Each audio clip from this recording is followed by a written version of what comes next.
कभी कभी हम सब चाहते हैं कि लाइफ में एक ऐसा टाइम आए जब हम फाइनेंशियली फ्री हो जाए। मतलब सिर्फ पैसों के लिए हमें काम ना करना पड़े। और ऑनेस्टली हम में से काफ़ी लोग इस गोल के लिए सेविंग और इन्वेस्टिंग ऑलरेडी कर भी रहे हैं। लेकिन प्रॉब्लम यह है कि ज़्यादातर लोगों को ये नहीं पता होता है कि उनका फाइनेंशियल फ्रीडम नंबर क्या है, यानी कितना पैसा जमा करना है ताकि हम सच में कह सके कि अब मैं फाइनेंशियली फ्री हूँ। अब हर किसी के लिए ये फाइनेंशियल फ्रीडम का मीनिंग अलग होता है। जो चीज़ आपके लिए फ्रीडम है ज़रूरी नहीं वो किसी और के लिए भी सेम हो। पर ब्रॉडली देखा जाए तो आइडिया सिंपल ही है। इतना पैसा जमा कर लो कि पैसे के लिए काम करने की ज़रूरत ना पड़े। काम करो तो सिर्फ अपनी मर्जी से, ना कि कोई मजबूरी में। और उस स्टेज पर पैसा सिर्फ एक बाय प्रोडक्ट बन जाता है, वो आपका मेन गोल नहीं रहता। तो अब सवाल ये है कि अपना फाइनेंशियल फ्रीडम नंबर आप कैलकुलेट कैसे करें।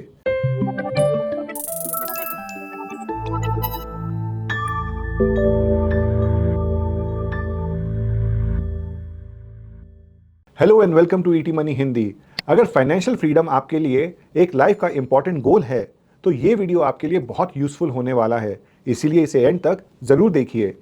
और अगर अभी भी आपके लिए फाइनेंशियल फ्रीडम टॉप प्रायोरिटी नहीं है तो भी ये वीडियो देखना वर्थ होगा, क्योंकि इससे आपको ये समझ आएगा कि आप अपनी फाइनेंशियल जर्नी में अभी आप कहाँ स्टैंड करते हैं। लेकिन आगे बढ़ने से पहले एक इंपॉर्टेंट बात, हमें कुछ फेक अकाउंट्स और ग्रुप्स मिल रहे हैं जो ईटी मनी के नाम पर व्हाट्सएप, ट्विटर और दूसरे सोशल मीडिया प्लेटफॉर्म्स पर लोगों को मिसलीड कर रहे हैं। आप अपने स्क्रीन पर इन फेक ग्रुप्स का कुछ स्क्रीनशॉट्स देख सकते हो। अगर आपको कभी भी ऐसे सस्पिशियस ग्रुप या एक्टिविटी दिखे तो तुरंत रिपोर्ट करें ऑन fraudalert@etmoney.com। अब आपकी सेफ्टी के लिए हमने ऑफिशियल और वेरीफाइड हैंडल्स के लिंक्स डिस्क्रिप्शन में दिए हुए हैं। तो बात करते हैं पहले अप्रोच की, जिसे कहा जाता है 25 टाइम रूल। ये एक सिंपल रूल ऑफ थंब है जिससे आप अपना फाइनेंशियल फ्रीडम नंबर कैलकुलेट कर सकते हो। इस रूल के हिसाब से आपको अपने एस्टिमेटेड एनुअल रिटायरमेंट एक्सपेंसेस का 25 टाइम्स अमाउंट एक्यूमुलेट करना होता है। अब मान लीजिए आपकी एज अभी 30 साल है और आपका सालाना एक्सपेंसेस 6 लाख रुपए है और आप चाहते हो कि आप 40 साल की एज तक फाइनेंशियली फ्री हो जाओ। अब अगर हम 6% इन्फ्लेशन मान के चले तो आज का 6 लाख का खर्चा 40 साल की एज तक बढ़कर लगभग 10.75 लाख हो जाएगा। अब इसी नंबर को अगर हम 25 से मल्टीप्लाई करें तो आपका फाइनेंशियल फ्रीडम नंबर आता है 2.69 करोड़।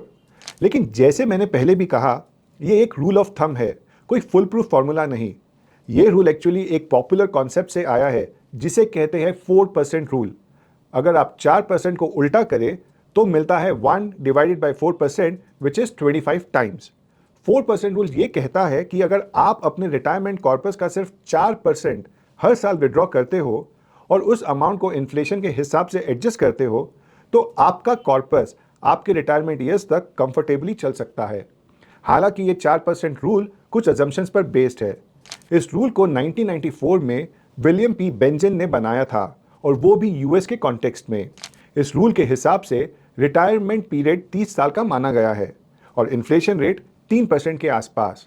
और ये एजम्पशंस लिए गए हैं कि रिटायरमेंट कॉर्पस पर आपको लगभग 7 to 8% तक रिटर्न्स मिल जाएंगे। यहाँ ये भी अज्यूम किया गया है कि पैसा 50% इक्विटी और 50% बॉन्ड्स में इन्वेस्ट होगा। टैक्सेस या फीस को यहाँ कंसिडर नहीं किया गया है।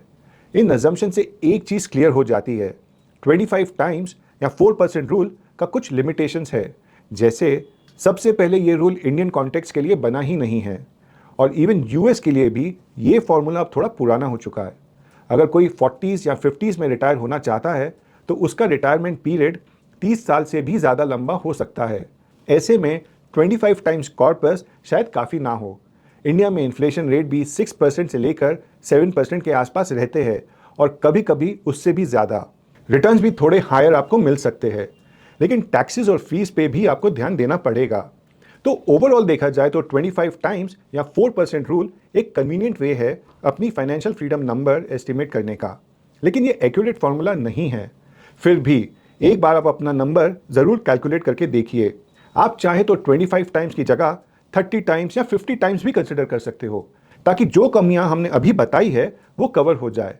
और इसी के साथ चलिए बढ़ते हैं अपने नेक्स्ट अप्रोच की तरफ, जिसे आप अपना फाइनेंशियल फ्रीडम नंबर और एक्यूरेटली समझ सकते हो। लेकिन उसके पहले एक इंपॉर्टेंट बात, अब आप अपने म्यूचुअल फंड्स के अगेंस्ट कैश ले सकते हो ताकि आप अपना प्रेजेंट भी एंजॉय कर सको और फ्यूचर के लिए भी इन्वेस्टेड रहो। बस ईटी मनी ऐप पर जाइए, loan against mutual fund feature explore कीजिए।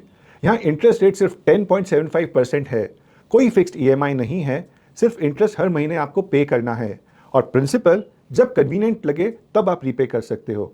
सबसे बड़ी बात, इस लोन के लिए सिबिल स्कोर की भी कोई ज़रूरत नहीं। और हाँ, एक स्पेशल ऑफर भी चल रहा है। अगर आप इस पीरियड में अपना loan against mutual fund account setup करते हो तो पहले 3 महीने के लिए आपको इंटरेस्ट रेट मिलेगा सिर्फ 9.99% पर एनम। तो अभी चेक कीजिए अपनी एलिजिबिलिटी ईटी मनी ऐप पर। अब बात करते हैं अपने नेक्स्ट अप्रोच की, जो आपको मिलता है ऑनलाइन रिटायरमेंट प्लानिंग कैलकुलेटर्स में। वहां आप बस अपने नंबर्स फिल करते हो और कैलकुलेटर आपको एक फाइनल नंबर दे देता है। तो आप भी चाहे तो ऐसा ही किसी ऑनलाइन रिटायरमेंट कैलकुलेटर का यूज करके अपना फाइनेंशियल फ्रीडम नंबर निकाल सकते हो। लेकिन अगर हम इसे एक स्टेप आगे ले जाए और आप अपना एक कस्टम कैलकुलेटर डिजाइन करें तो वो और भी इंसाइटफुल हो सकता है। तो चलिए एक बार ट्राई करके देखते हैं। इस कैलकुलेटर अप्रोच के लिए आपको कुछ बेसिक डेटा देना होगा, जैसे आपकी करंट एज, वो एज जहां तक आप फाइनेंशियली फ्री होना चाहते हो, आपकी लाइफ एक्सपेक्टेंसी, आपकी करंट सेविंग्स, आप हर महीने कितना इन्वेस्ट कर रहे हो और हर साल आप उसमें कितना स्टेप अप कर सकते हो, आप कितने रिटर्न्स एक्सपेक्ट कर रहे हो अपने इन्वेस्टमेंट पीरियड के दौरान, आपका करंट मंथली एक्सपेंसेस, रिटायरमेंट के दौरान आपको कितना रिटर्न्स मिलने की एक्सपेक्टेशंस है, और फाइनली इन्फ्लेशन रेट। अब ऑनलाइन कैलकुलेटर्स के पीछे काफ़ी कॉम्प्लेक्स फार्मूला काम करते हैं और ऑनेस्टली हम सबके लिए उन्हें मैन्युअली बनाना या रेप्लिकेट करना इतना ईजी नहीं होता। तो चलिए थोड़ा टेक्नोलॉजी का यूज़ करते हैं और एआई की मदद से एक कस्टम कैलकुलेटर डिज़ाइन करते हैं। मैंने अपना कैलकुलेटर डिज़ाइन करने के लिए एआई को एक प्रॉम्प्ट दिया था। मैंने यहाँ परप्लेक्सिटी एआई का यूज़ किया है। जो स्क्रीनशॉट्स आप स्क्रीन पर देख रहे हैं वो इसी प्लेटफॉर्म के हैं। उसके बाद मैंने अपना प्रॉम्प्ट थोड़ा और फाइन ट्यून किया और एआई को एग्जैक्टली बताया कि मुझे कैलकुलेटर में क्या क्या इनपुट्स चाहिए। उसके बाद मैंने एआई से पूछा कि ये स्टेप्स एक्सेल में कैसे अप्लाई किए जा सकते हैं। एआई ने मुझे स्टेप बाय स्टेप प्रोसेस बता दिया और मैंने वही स्टेप्स एक्सेल स्प्रेडशीट में रेप्लिकेट कर लिए। एआई ने मुझे ये भी बताया कि एक्सेल के अलग अलग सेल में कौन कौन सा फॉर्मूला लगाना है ताकि मैं अपना फ्रीडम कैलकुलेटर डिज़ाइन कर सकूं। अब जो टेबल आप स्क्रीन पर देख रहे हो वो इसी कैलकुलेटर का स्नैपशॉट है। जो वैल्यूज़ मैंने अपने कैलकुलेटर में डाली उनसे मेरा फाइनेंशियल फ्रीडम नंबर आया 2.52 करोड़। जब तक मैं अपनी फ्रीडम एज पर पहुंचूंगा मेरे पास लगभग 3.64 करोड़ होंगे। मतलब ये अमाउंट मेरी ज़रूरत से ज़्यादा होगा। That's great news, right? लेकिन हाँ, थोड़ा मार्जिन ऑफ सेफ्टी रखना हमेशा ज़रूरी होता है। इसीलिए आप चाहे तो अपने कैलकुलेटर के फ्रीडम नंबर में 25% एक्स्ट्रा ऐड कर सकते हो। और एक बात आपको ध्यान रखनी है, ये हमने एआई से कैलकुलेट किया है, तो अपने फ्रीडम नंबर को क्रॉस चेक ज़रूर कीजिए। किसी दूसरे एआई से आप अपना कैलकुलेटर दोबारा वेरीफाई करवा सकते हो। ये एक इंटरैक्टिव कैलकुलेटर है, तो आप चाहे तो अलग अलग इनपुट्स डालकर मल्टीपल सिनेरियोज भी ट्राई कर सकते हो। तो एक बार ज़रूर ट्राई करके देखिएगा। मुझे पूरा यकीन है आपको ये एक्सपीरियंस इंटरेस्टिंग भी लगेगा और इंसाइटफुल भी। अब जैसे 25 टाइम रूल्स के अपने लिमिटेशंस थे, वैसे ही कैलकुलेटर अप्रोच के भी कुछ चैलेंजेस है। हालांकि कैलकुलेटर अप्रोच थोड़ा ज़्यादा रिलायबल है 25 टाइम रूल्स के मुकाबले, लेकिन ये अप्रोच लाइफ की रियलिटी को पूरी तरह कैप्चर नहीं कर पाता। ये बस आज के नंबर्स को फ्यूचर में प्रोजेक्ट कर देता है एक एवरेज इन्फ्लेशन रेट के बेसिस पर, और ये अज्यूम करता है कि सब कुछ प्लान के हिसाब से चलेगा। लेकिन अक्सर ऐसा होता नहीं है। लाइफ कभी सीधी लाइन में नहीं चलती। हर फेज अलग अलग होता है। कभी फैमिलीज के एक्सपेंसेस बढ़ते हैं, कभी इनकम में चेंजेस आते हैं। इसीलिए अगर हमें एक स्ट्रॉन्ग और रियलिस्टिक फाइनेंशियल फ्रीडम नंबर चाहिए तो इन चेंजेस को ध्यान में रखना बहुत ज़रूरी है। और इसीलिए अब हम बात करेंगे तीसरे अप्रोच की, जो और भी प्रैक्टिकल और डिटेल्ड है। लेकिन उसके पहले अगर आपने अभी तक चैनल को सब्सक्राइब नहीं किया है तो सब्सक्राइब ज़रूर कीजिए और बेल आइकन पर ज़रूर क्लिक कीजिए ताकि आप हमारे नए वीडियोस मिस ना करें। अब चलिए बात करते हैं एडवांस अप्रोच की। ये अप्रोच पहले दोनों मेथड्स के ड्रॉबैक्स को कवर करता है और इसीलिए ये थोड़ा ज़्यादा रिलायबल माना जा सकता है, क्योंकि इसमें डिटेल्स बहुत ज़्यादा है। ये फर्स्ट टाइम में आपको थोड़ा कॉम्प्लिकेटेड भी लग सकता है, तो आप इस पार्ट को दोबारा देख सकते हैं। तो चलिए स्टेप बाय स्टेप समझते हैं।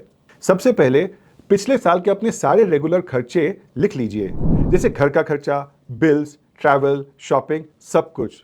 और साथ ही नोट कर लीजिए कि हर कैटेगरी में कितना पैसा गया है। जो टेबल आप अपने स्क्रीन पर देख रहे हो, उसमें ऐसे ही कुछ एक्सपेंडिचर के एग्जाम्पल्स हमने दिए हैं। अब आते हैं सेकंड स्टेप पर। आपको हर खर्चे के साथ ये सोचना है कि क्या वो आगे जाकर बढ़ेगा। अगर हाँ, तो उसके लिए एक ग्रोथ नंबर भी लिख लीजिए। ग्रोथ नंबर का मतलब है कि वो खर्चा हर साल कितना बढ़ेगा। अब ज़रूरी नहीं है कि ये ग्रोथ नंबर हमेशा इन्फ्लेशन के बराबर हो, ये आपका अपना एस्टिमेट भी हो सकता है। चाहे तो आप ग्रोथ रेट को इन्फ्लेशन नंबर के इक्वल भी रख सकते हो, लेकिन हर चीज़ का इन्फ्लेशन अलग अलग होता है। कुछ चीज़ें तेज़ी से बढ़ती है और कुछ स्लोली। इसीलिए बेटर ये होगा कि आप अपना रियलिस्टिक ग्रोथ रेट यूज़ कीजिए। ऐसे करने से आपका फाइनेंशियल फ्रीडम नंबर रियलिस्टिक और एक्यूरेट बन जाएगा। जो टेबल आप अभी स्क्रीन पर देख रहे हो, उसमें हर एक्सपेंसेस का ग्रोथ रेट और टेन्योर हमने एक अजम्पशन के बेसिस पर लिया है।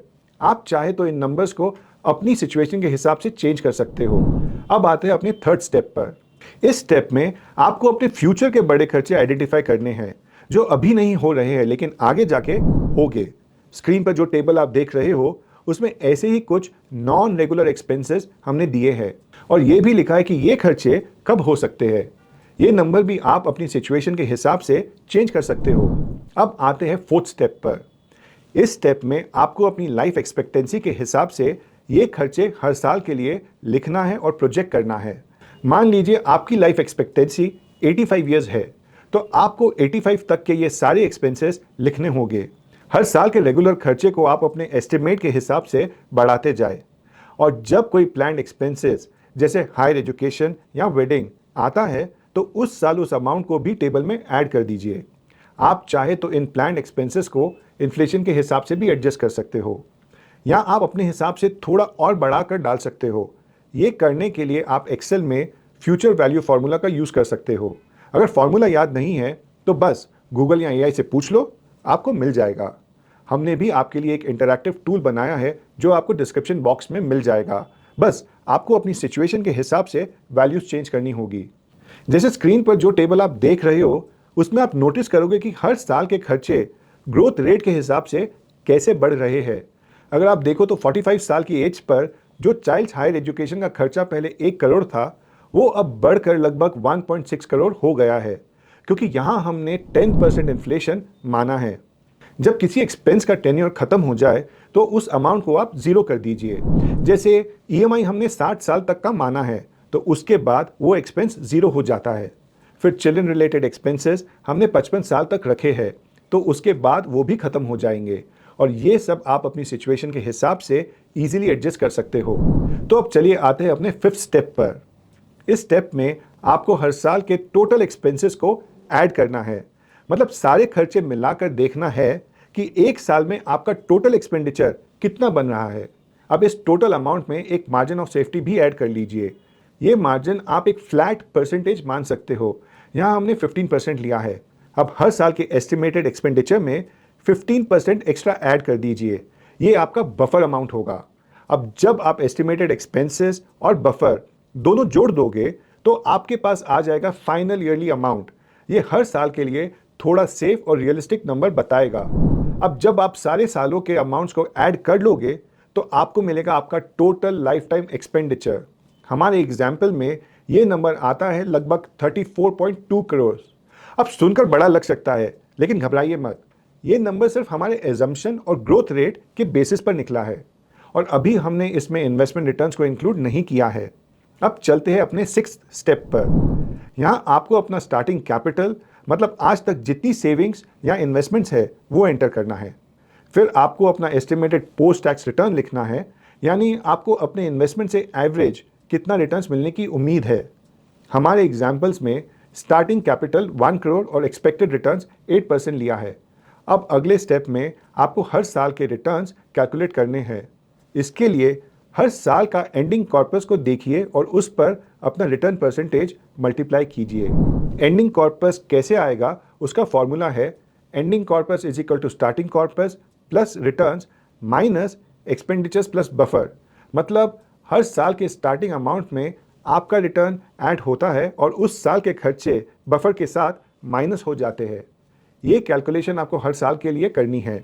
जैसे हमारे एग्जाम्पल में हमने 85 ईयर्स तक की है। इसके बाद आते हैं 7th स्टेप पर। अब एक्सेल में गोल सीक ऑप्शन यूज करना है। ये आपको डेटा टैब के अंदर मिल जाएगा और वहां जाके व्हाट इफ एनालिसिस आपको ड्रॉप डाउन में दिखेगा। गोल सीक फंक्शन में आपको 3 चीजें फिल करनी होती है, सॉर्ट सेल, टू वैल्यू और बाय चेंजिंग सेल। अब गोल सीक में डिटेल्स फिल करते हैं। पहला ऑप्शन है सेट सेल। इसके लिए वो सेल सिलेक्ट कीजिए जहां आपका लास्ट एंडिंग कॉर्पस लिखा है, यानी 85 साल के बाद वाला फाइनल सेल। टू वैल्यू में लिखिए 0, क्योंकि हम चाहते हैं कि रिटायरमेंट के एंड तक कॉर्पस 0 हो जाए। एंड बाय चेंजिंग सेल में अपना स्टार्टिंग कॉर्पस वाला सेल सिलेक्ट कीजिए। ये वही अमाउंट है जो आपके पास आज के टाइम पे है या जिसे आप चेंज करके रिजल्ट देखना चाहते हो। आप यहाँ एक्सेल को कह रहे हो, मुझे बताओ मेरा स्टार्टिंग कॉर्पस कितना होना चाहिए ताकि मेरे सारे खर्चे 85 ईयर्स तक कवर हो जाए। और आप एक्सेल को ये भी बता रहे हो कि 85 ईयर्स तक या जितनी भी आपने लाइफ एक्सपेक्टेंसी अज्यूम की है, आपका एक्यूमुलेटेड कॉर्पस 0 हो जाना चाहिए। जब आप ये सेटअप कर लेते हो तो एक्सेल ऑटोमेटिकली कैलकुलेशन करता है और स्टार्टिंग कॉर्पस का नंबर एडजस्ट कर देता है। जो फाइनल नंबर आपको वहाँ दिखता है वही आपका फाइनेंशियल फ्रीडम नंबर होगा। हमारे एग्जाम्पल में ये नंबर आया है लगभग 6.7 करोड़। मतलब आपको 34 करोड़ नहीं, सिर्फ 7 करोड़ के आसपास चाहिए फाइनेंशियली फ्री होने के लिए। अगर आप ग्राफ देखोगे तो एंडिंग कॉर्पस का ट्रेंड कुछ ऐसा दिखेगा आपको। ग्राफ में जो आपको बीच बीच में ड्रॉप्स दिख रहे हैं वो एक्चुअली आपके प्लान्ड एक्सपेंसेस की वजह से है। ओवरऑल देखा जाए तो ये एडवांस अप्रोच आपको एक ज़्यादा रियलिस्टिक और रिलायबल नंबर देता है, क्योंकि इसमें हमने रेगुलर खर्चे के साथ साथ प्लान्ड और नॉन रेगुलर एक्सपेंसेस को भी इंक्लूड किया है। इसमें आप चाहे तो हर एक्सपेंस के साथ अपना ग्रोथ रेट भी डिसाइड कर सकते हो। बस हाँ, ये मेथड थोड़ा कॉम्प्लेक्स है, तो इसे समझने के लिए आप अपना टाइम लीजिए, थोड़ा पेशेंस रखिए। एक बार समझ गए तो आप इसे बहुत स्मूथली अप्लाई कर पाओगे। अगर आपको ये थोड़ा टफ लग रहा है तो कोई प्रॉब्लम नहीं, आप वीडियो में डिस्कस किए हुए पहले 2 मेथड का भी यूज़ कर सकते हो अपना फाइनेंशियल फ्रीडम नंबर निकालने के लिए। बस याद रखिए, चाहे आप कोई भी मेथड चूज़ करो, उसमें एक रीजनेबल बफर या मार्जिन ऑफ सेफ्टी ज़रूर रखिए। थोड़ा कॉन्जर्वेटिव अप्रोच रखोगे तो बेटर होगा, क्योंकि लाइफ में कब क्या हो जाए ये कोई नहीं जानता। और इसी के साथ ये वीडियो यहीं ख़त्म होता है। उम्मीद है आपको ये वीडियो यूजफुल और प्रैक्टिकल लगा होगा। अगर हाँ तो लाइक, शेयर और कमेंट ज़रूर कीजिए। मैं जल्दी वापस आऊँगा एक और इंसाइटफुल वीडियो के साथ। Mutual fund investments are subject to market risks. Read all scheme-related documents carefully.